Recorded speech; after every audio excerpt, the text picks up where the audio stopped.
예레미야 선지자가 이스라엘의 두 가지 죄를 이야기를 했는데 예레미야 2장 13절에 내 백성이 두 가지 악을 행하였나니 곧 그들이 생수의 근원되는 나를 버린 것과 스스로 웅덩이를 판 것인데 그것은 그 물을 가두지 못할 터진 웅덩이들이니라.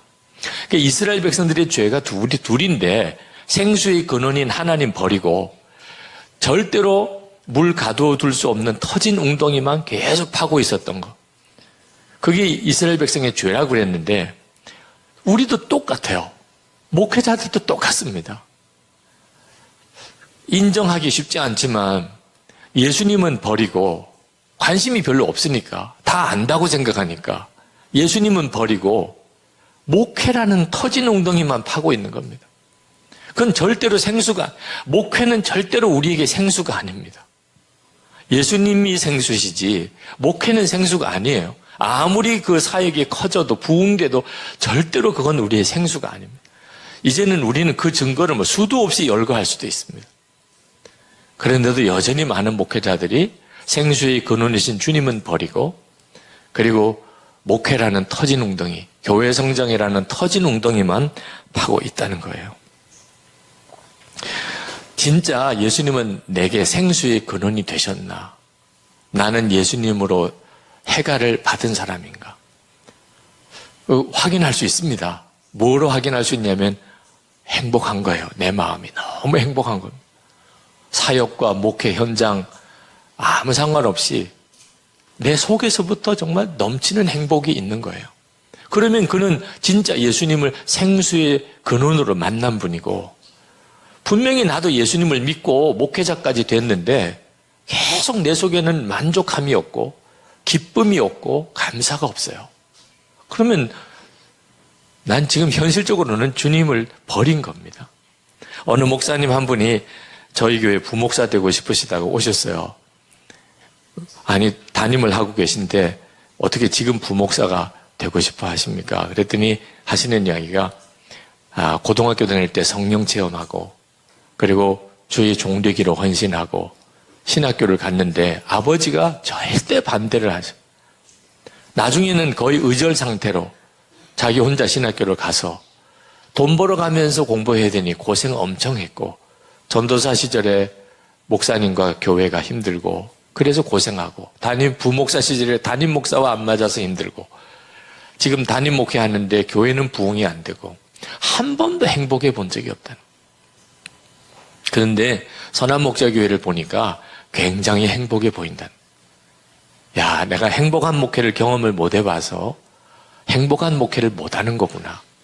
그래서 선한목자교회에서 허락해 주시면 1년이라도 좋으니까 이 행복한 분위기의 목회를 한번 실제로 경험해 보고 그 다음에 개척이라도 또 다시 해보고 싶다. 그 목사님의 마음은 너무나 깊이 제 마음을 울렸어요. 저도 그런 고민을 할 때도 있었으니까요.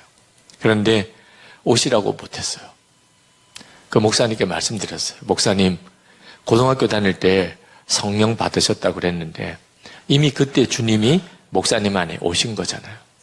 그런데 목사님 안에 오신 그 예수님이 지금까지 한 번도 목사님을 행복하게 못 해드렸다면 도대체 선한목자교회가 무슨 교회길래 제가 도대체 어떻게 목사님을 행복하게 해드릴 수 있겠습니까? 눈을 감고 한참을 가만히 계시더라고요.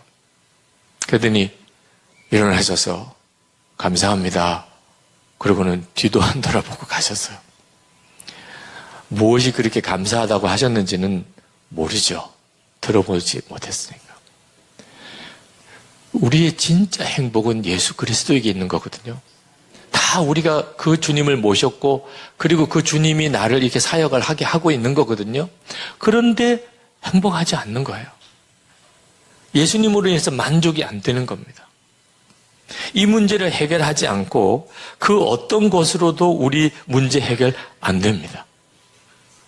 애를 쓰고 목회를 하는데 사역에 열매가 없고 기쁨이 없다면 그러면 목회 현장에 문제가 있는 게 아닙니다. 예수님과 나와의 관계에 문제가 있는 거예요. 그러니까 사역에 계속 그렇게 무너지고 있는 겁니다. 주님께서는 계속 물으세요. 저는 목회 힘듭니다. 왜 이렇게 어려운가요? 주님은 계속 한 가지만 물으세요. 내 안에 있는 이는 누구냐? 그걸 들으실 수 있어야 돼요. 지금 내 안에 있는 이가 누구냐? 우리는 정답 찾기의 선수입니다. 워낙 어릴 때부터 한국식 교육이 정답 찾는 데만 몰두하니까. 우리는 다 대답하죠. 예수 그리스도십니다. 내 안에 있는 이가 누구냐? 예수 그리스도십니다. 대답은 잘해요. 근데 실제로는 아니에요. 목회자들끼리 이렇게, 여기 다 목회자들, 사모님들 모이셨는데 이렇게 모여서 무슨 대화를 나누면 주제가 예수님 되기가 어렵습니다. 내 안에 계신 분이 예수님이고 그분이 내 주님이시라면 잘 이건 설명하기가 어려워요. 우리의 온통 관심이 주님이어야 하는데 목회자들끼리 모인 자리에서도 예수님이 주인 되시기가 참 어렵습니다.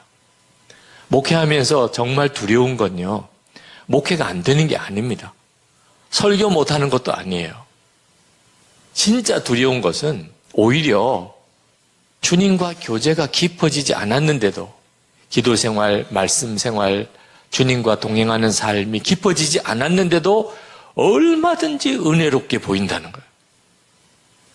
예배를 인도해도 설교를 해도 은혜 받았다고 그러고 상담을 해도 은혜 받았다고 그러고 본인 자신은 내면에 주님과의 관계가 철저하게 무너졌는데도 얼마든지 겉으로는 그렇게 될 수 있다는 거. 교회 성장도 그럴 수 있다는 거. 이게 진짜 무서운 거예요. 그러면 그 영혼은 정말 길이 없는 겁니다. 차라리 안 되는 게 차라리 나아요. 그러니까라도 주님께 이렇게 나가서 주여 살려주세요. 이렇게라도 해서 주님과 관계가 열리는 거죠. 목회가 잘 되고 있으면 오히려 더 심각한 문제가 생기는 겁니다. 존 비비어가 Good or God이라고 하는 책, 무엇이 선인가, 우리 한국의 번역은 무엇이 선인가 이렇게 번역을 했던데 그 책 속에서 그가 1980년대 미국 최대 TV 설교가 그가 간음죄와 그리고 사기죄로 감옥에 들어간 분, 그분을 교도소에 면담 갔던 이야기를 하셨어요. 면담을 와달라는 요청이 왔어요. 그 존 비비어의 책을 읽고 교도소에서 가보고 싶었대요. 그 사람 꼭 만나고 싶었대. 그렇지 않아도 만나고 싶었는데 연락이 왔으니까 간 거예요. 가서 이런저런 이야기를 이렇게 나누다가 진짜 질문하고 싶은 걸 질문했어요. 목사님, 언제부터 도대체 예수님과의 사랑에서 멀어지셨나요? 그걸 정말 알고 싶었어요. 그렇게 사역을 놀라웠게 하던 그 목사님들이 왜 무너지냐면 도대체 무슨 문제 때문에 예수님과의 관계가 틀어지기 시작했는지를 알고 싶었어요. 언제부터 예수님과의 사랑이 멀어지기 시작했나요? 그랬더니 그분이 하는 대답이 의외예요. 저는 한 번도 예수님을 사랑하지 않은 적 없습니다. 너무 충격을 받았어요. 어떻게 이렇게 말할 수 있냐? 지금 목사님은 간음죄를 짓고 그리고 사기죄로 지금 감옥에 들어와 있는 겁니다. 그런데 어떻게 예수님의 사랑 한 번도 그래 잊어본 적이 없다니 이게 무슨 말입니까? 그때 그분이 하는 이야기가 저는 지금까지 한 번도 내가 예수님을 사랑한다는 고백 안 한 적이 없어요.